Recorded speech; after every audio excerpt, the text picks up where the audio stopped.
अस्सलाम वालेकुम guys, welcome to Kazi speaks. मैं उम्मीद करता हूं आप सब लोग बिल्कुल खैरियत से होंगे और आप लोगों के दिन ट्रेडिंग के लिहाज से अच्छे गुजरे होंगे।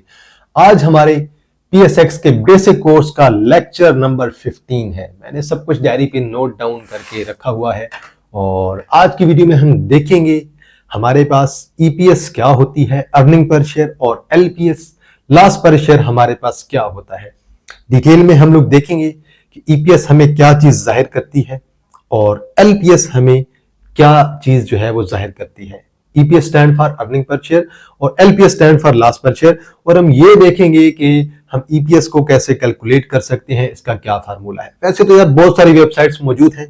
आप पीएसएक्स की वेबसाइट पे जाएंगे, पीएसएक्स डेटा पोर्टल यहां से भी ओपन करके आप लैपटॉप पे ओपन करेंगे, वेबसाइट आपके पास आ जाएगी। वहां पे आप जाके किसी भी कंपनी की एक क्वार्टर की, हाफ ईयर की, साल की, 5 साल की, 10 साल की ईपीएस आप निकाल सकते हैं, एलपीएस आप निकाल सकते हैं।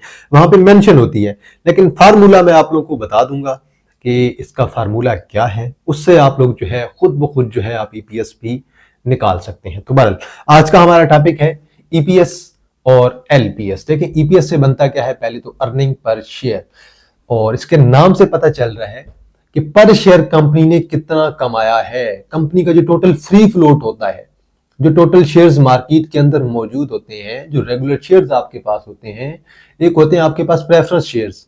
प्रेफरेंस शेयर्स कुछ खास बंदों को मिलते हैं जो अगर बाय करना चाहते हैं, वो अगर फर्ज करें, वो डिपेंड करता है कि कंपनी जो है प्रेफरेंस वालों के लिए अलग अगर डिविडेंड अनाउंस करती है तो उनके लिए अलग होगा, और जो रेगुलर जिन्होंने शेयर बाय किए हुए हैं उन्हें अलग डिविडेंड मिलता है। तो हम लोग जो as a shareholders buy कर रहे होते हैं, मोस्टली हम जो है रेगुलर शेयर्स बाय कर रही होती हैं।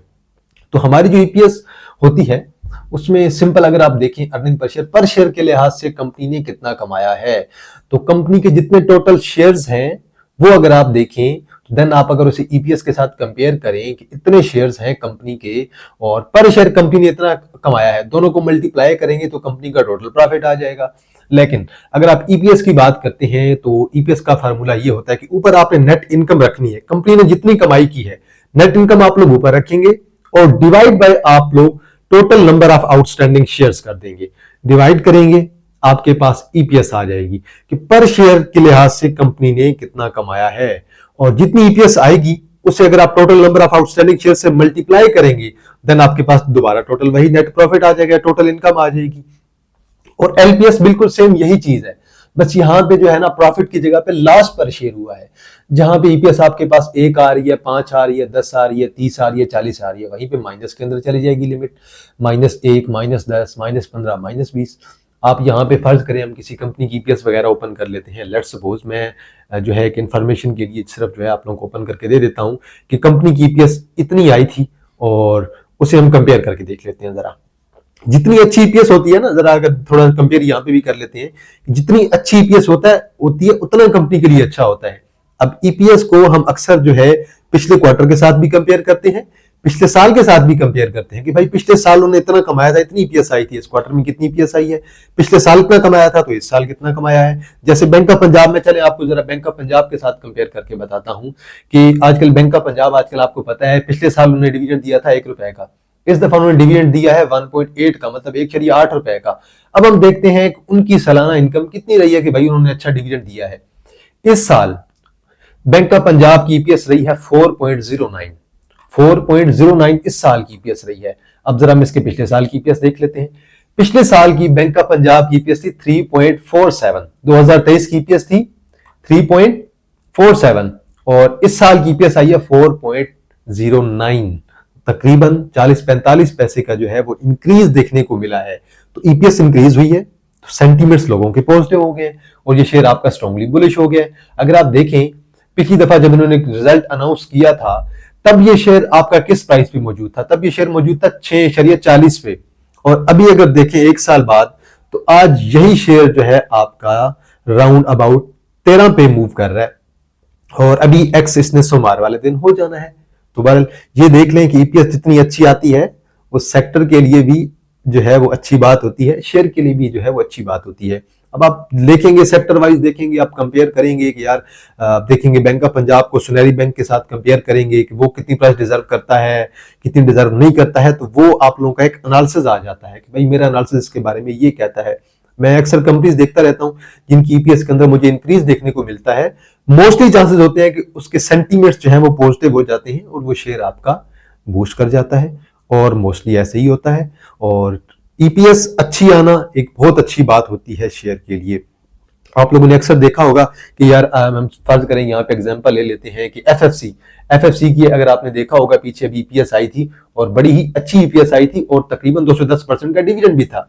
210 से मुराद यह है कि 21 रुपए का उनका डिविडेंड भी है और अनाउंस कर चुके हैं ऑलरेडी। अब देखें, पहले जरा हम देख लेते हैं कि फौजी सीमेंट की 2000 फौजी फर्टिलाइजर की माजरत उनकी पिछले साल की ईपीएस कितनी थी। सिर्फ अगर हम उनकी पिछले साल की ईपीएस देखें तो 2023 की ईपीएस थी इनकी तकरीबन 37 रुपए। 2023 की ईपीएस थी 37 रुपए और इस साल की इनकी ईपीएस मेरे ख्याल में 60 प्लस बनी है 2024 की, बिल्कुल 60.10 बनी है, 60.10 आप जैसे पढ़ते हैं। तो वाले इसकी अब देखें ईपीएस के अंदर अच्छा खासा इंक्रीज देखने को मिला है और तब ये शेयर किस प्राइस पे मौजूद था, आज मौजूद है तकरीबन 400 के करीब ये शेयर। और तब अगर आप ये देखें तो तब ये शेयर आपका राउंड अबाउट मूव कर रहा था 118 पे, 118 पे मूव कर रहा था, 39 रुपए की ईपीएस थी। अभी ये शेयर आपका राउंड अबाउट जो है वो कहीं 400 के करीब मूव कर रहा है, 390-94 पे, और ईपीएस इसकी रही है 60 की। तो जिस भी कंपनी की ईपीएस अच्छी आती है इसका मतलब यह है कि कंपनी अच्छा परफॉर्म कर रही है, कंपनी कमा रही है। और सिंपल सी बात है, कंपनी की अगर ईपीएस अच्छी नहीं आएगी, अर्निंग पर शेयर अच्छा नहीं आएगा, तो कंपनी आपको प्रॉफिट कहां से देगी, आपको डिविडेंड कहां से देगी। जिस कंपनी का लॉस पर शेयर आ रहा है, एलपीएस आ रहा है, वो आपको डिविडेंड देगी ही नहीं, कभी भी नहीं देगी। तो जिस कंपनी की ईपीएस अच्छी होगी और लॉस पर शेयर नहीं होगा, वो कंपनी आपको अच्छा डिविडेंड देगी। इसी तरह अगर एलपीएस आपके पास आ रहा है 1 रुपए का, तो जो टोटल नंबर ऑफ शेयर्स हैं उनको आप एलपीएस से मल्टीप्लाई कर देंगे, आपके पास टोटल लॉस आ जाएगा।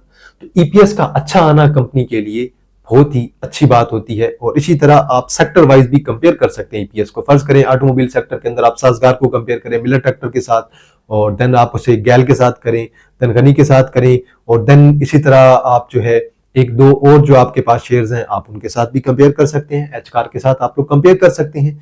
तो बल ईपीएस का अच्छा आना, अगर मैं बिल्कुल सिंपल अल्फाज में कहूं कि ईपीएस अच्छी होगी, पॉजिटिव होगी, और अगर पिछले साल की निस्बत, पिछले क्वार्टर की निस्बत इंक्रीज हो रही है, तो लोग एज अ इन्वेस्टर जो है इसे एक पॉजिटिव वे में लेते हैं कि भाई इससे कंपनी की ग्रोथ अच्छी हो रही है।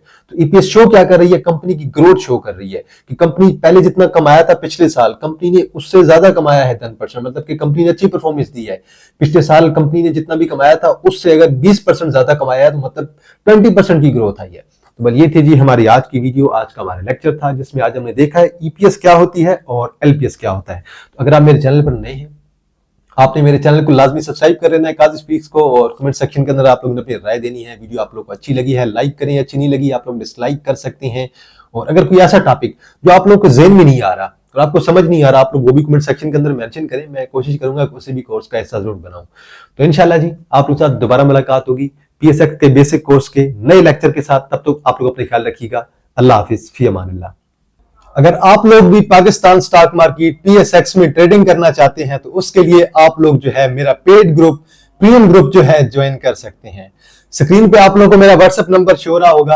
अगर आप मेरा ग्रुप ज्वाइन करना चाहते हैं, इंटरडे ट्रेड करना चाहते हैं, स्विंग ट्रेड करना चाहते हैं, या फिर अगर आप पाकिस्तान स्टॉक मार्केट में इन्वेस्टमेंट करना चाहते हैं, तो देन आप लोग मेरा पेड ग्रुप जो है ज्वाइन कर सकते हैं।